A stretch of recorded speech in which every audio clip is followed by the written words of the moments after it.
بسم اللہ الرحمن الرحیم۔ یا ودود و صلی علی سیدنا محمد وآلہ وصحابہ انکا رحیم ودود۔ السلام علیکم ورحمۃ اللہ وبرکاتہ۔ یہ تحریر ہے حضرت ڈاکٹر اشفاق احمد صاحب فاضلی قادری نور والوں کی، اور یہ کتاب بابا صاحبہ کا حصہ ہے، تو یہ آپ کی پیش خدمت ہے۔ مرشد من فضل شاہ فاضلی، مرشد من فضل شاہ فاضلی، قطب دو عالم بود آں کامل ولی۔ میرے بابا جی حضرت فضل شاہ صاحب قطب دو عالم المعروف سائیں نور والوں کے ڈیرے پر بڑا لنگر چلتا تھا۔ لوگ دور دور سے یہاں کر کھانا کھاتے تھے۔ ان میں بڑے بڑے صاحب حیثیت لوگ بھی ہوتے تھے، چھابڑی فروش، مزدور بھی، اور سڑکوں کے ہاکرود بھی۔ لنگر کا یا عوامی ضیافت کا کسی اور مذہب میں چلن ماسوائے سکھ مذہب کے، ہندوؤں میں، عیسائیوں میں، یہودیوں میں، بدوؤں میں لنگر کا ایسا رخ نہیں ہے جیسا مسلمان صوفیوں اور درویشوں کے یہاں ہے۔ ہمارے گھروں میں بھی اس کے اثرات موجود ہیں، اور پرانی آبادیوں میں اب بھی بیبیاں خاص دنوں یا تہواروں پر حلوہ، لچیاں، پوڑیاں، کھیر وغیرہ پکا کر ارد گرد کے گھروں میں پہنچایا کرتی ہیں۔ لیکن لنگر کا اثر فلسفہ اور اس کی صحیح حقیقت بابو کے پاس رہ کر ہی معلوم ہوتی ہے۔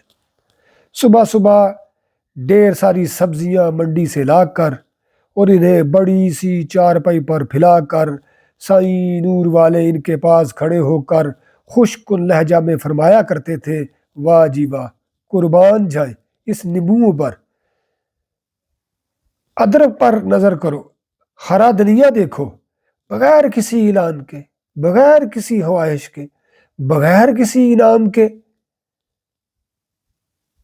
بغیر کسی دکھاوے کے، کیا اعلیٰ درجے کی خوشبوئیں چھوڑ رہے ہیں۔ بس اس کی توقع انسان سے ہے کہ جو روح اس میں پھونکی گئی تھی، بغیر کسی دکھاوے کے، اور بغیر کسی شیخی کے، اور بغیر کسی اعلان کے خوشبو چھوڑتا جائے اور ارد گرد کو مالا مال کرتا جائے۔ پھر وہ کہتے، دوسری سبزیاں بھی خوشبو دے رہی ہیں لیکن وہ ذرا شرمیلی ہے، اس کدو کی اپنی خوشبو ہے، بینگن کی، بھنڈی کی، گاجر کی، ساگ کی، یہ اپنی خوشبو کے ذریعے آپ سے بات کرتی ہے۔ ان کی باتیں سنا کرو، جواب دیا کرو، برچی خانے میں بیٹھا کرو۔ فرمایا کرتے تھے سائیں نور والے کہ کبھی لنگر ضرور پکایا کرو۔ سائیں نور والے فرمایا کرتے تھے کہ کبھی لنگر ضرور پکایا کرو، پکانے والا اشیاء خوردنی اور ماں حاضر کے ساتھ ساتھ اپنا آپ بھی کھانے میں نثار کرتا ہے اور اپنا آپ بھی پیش کرتا ہے۔ بابا جی نے بتایا کہ اگلے وقتوں میں لوگ گدائی کر کے اور اپنے علاقوں کے گھروں پر جا کر صدا لگا کر رسد اکٹھی کر کے لاتے تھے اور لنگر میں شامل کرتے تھے۔ ان میں ہر طرح کے لوگ ہوتے تھے، معزز سردار، تعلق دار، سرکاری ملازم، مزدور، منشی، مقتدی، مدرسی، پیشہ ور۔ گدائی کرنے سے ان کے تکبر میں کمی آتی تھی اور وہ ابلیس کی جماعت سے نکل کر سجدہ کرنے والوں کے جیش میں شامل ہو جاتے تھے۔ ایک روز بیٹھے بٹھائے میرے ذہن میں خیال آیا کہ میں گدائی کر کے کچھ رسد لے کر ڈیرے پر جاؤں گا اور لنگر میں شامل کروں گا، تاکہ پرانی رسم کا اعادہ ہو۔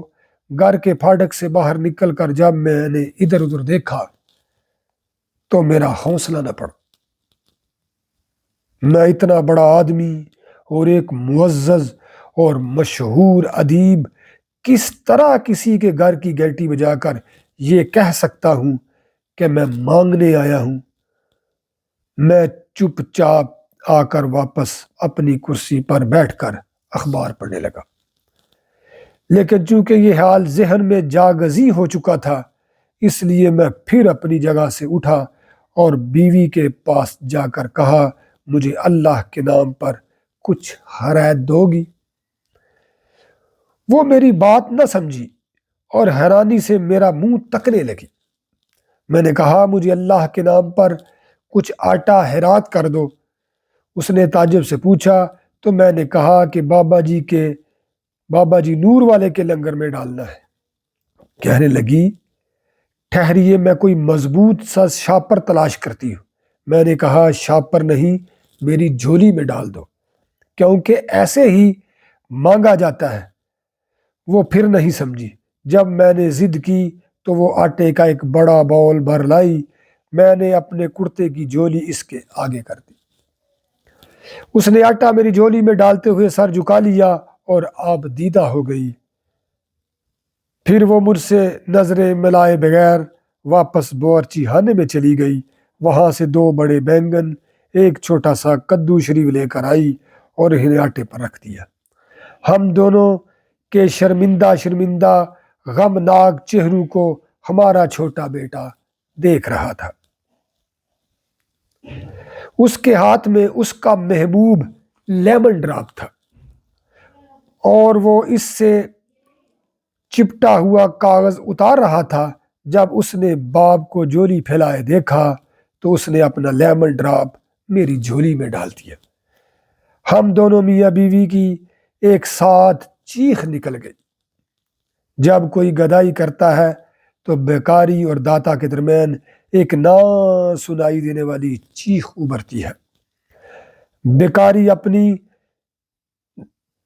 درویزہ گری پر پشیمان ہوتا ہے اور داتا اپنی بے حقیقی اور ناشدنی پر شرمندہ ہوتا ہے۔ میں نے اپنی بیوی سے کہا، موٹر کا دروازہ کھول کر مجھے اس میں بٹھا دو، کار کی چابی سلاٹ میں لگا دو اور جب میں سیٹ پر بیٹھ جاؤں تو گاڑی کا دروازہ بند کر دینا۔ میں کھلی جھولی میں آٹا ڈالے آہستہ آہستہ کار چلاتا ڈیرا پاک پر پہنچ گیا۔ بابا جی نور والے کھڑے تھے۔ میری جھولی دیکھ کر زور کا نعرہ لگایا، رحمتاں برکتاں والے آ گئے، نور والے آ گئے، نور والے آ گئے، منگتے آ گئے، منگتے آ گئے۔ میں نے سر جھکائے شرمندہ شرمندہ جھولی ان کے آگے کر دی۔ سرائے تندورچی نے آٹا لے لیا، سبزی بائی احمد علی کے حوالے کر دی۔ میں نے کہا، میں اس میں ایک لیمن ڈراپ بھی ہے۔ بائی علی احمد نے کہا، بسم اللہ، اس کا تو انتظار تھا۔ انہوں نے لیمن ڈراپ کا ریپر اتار کر بنڈارے کے خدبد پکتے کڑاہے میں ڈال دیا۔ بابا جی نے کہا، لنگر کے اندر بنڈارے کے ساتھ ہزاروں آدمی وابستہ ہوتے ہیں اور لنگر کی کڑی بڑی دور تک جاتی ہے۔ یہ آٹا جو اشفاق صاحب لائے ہیں، اس کے پیچھے ہزاروں سے زیادہ آدمیوں کی لائن لگی ہے۔ گندم والے، گندم اگانے والے، نہر کا پانی سپلائی کرنے والے، محکمہ انہار کا سارا عملہ، اگر ٹیوب ویل سے کھیت سیراب ہوا تو ٹیوب ویل کے مستری، کارندے، منشی، ڈیزل کی کمپنی، ڈیزل بردار جہاز، جہاز کا عملہ، ڈیزل نکالنے والے، صاف کرنے والے، سپلائی کرنے والے، منڈی کے آڑتی، مزدور، پلے دار، آٹا پیسنے کی مل کے مزدور، پلاسٹک کے تھیلے، پلاسٹک کا کارخانہ، کارخانے کے کارندے، چولہے پر کام کرنے والے، لکڑی لانے والے، لکڑہارے، جنگل رکھوں کے مالک، محکمہ جنگلات، ایندھن ڈھونے والے، ٹرک کے مالک، ڈرائیور، کلینر۔ پھر ہنس کے بولے، یہ تو لاکھوں آدمیوں سے بھی بڑھ گئے۔ ڈاکٹر صاحب نے کہا، حضور، برتن بنانے والے، کچے برتن، پکے برتن، تام چینی کے برتن، مٹی کے برتن، پلاسٹک کے برتن، حضور لاکھوں تو یہی ہو گئے۔ فرمانے لگے دیکھو لنگر میں کیا برکت ہے، کیا یکجہتی ہے، وحدت میں کل ہے، کل میں وحدت ہے۔ لنگر کے باہر کھانے والا کھانا نہیں کھاتا، لنگر کے باہر کھانے والا کھانا نہیں کھاتا، اخبار سامنے رکھ کر خبریں زہر مار کرتا ہے، ہوٹل کے ریڈیو پر بجنے والا میوزک سنتا ہے، احباب کے ساتھ گفتگو کرتا ہے، کھانے کے ساتھ جڑا ہوا نہیں ہوتا۔ لنگر کے باہر کھانے والا کھانا نہیں کھاتا، اخبار سامنے رکھ کر خبریں زہر مار کرتا ہے، ہوٹل کے ریڈیو پر بجنے والا میوزک سنتا ہے، احباب کے ساتھ گفتگو کرتا ہے، کھانے کے ساتھ جڑا ہوا نہیں ہوتا۔ الگ الگ رہنے والا، الگ الگ سوچنے والا اپنی ذات سے بھی الگ ہو جاتا ہے اور دوسروں سے بھی دور ہو جاتا ہے۔ اللہ تعالی ہمیں آسانیاں عطا فرمائے اور آسانیاں تقسیم کرنے کا شرف عطا فرمائے، اور حضرت ڈاکٹر اشفاق احمد صاحب اور آپ کی اہلیہ بانو قدسیہ صاحبہ کو اللہ تعالیٰ آپ کی مغفرت فرمائے اور آپ کے درجات بلند فرمائے، اور کل یوم آپ کو بزرگان دین کی جماعت سے اٹھائے، نور والے۔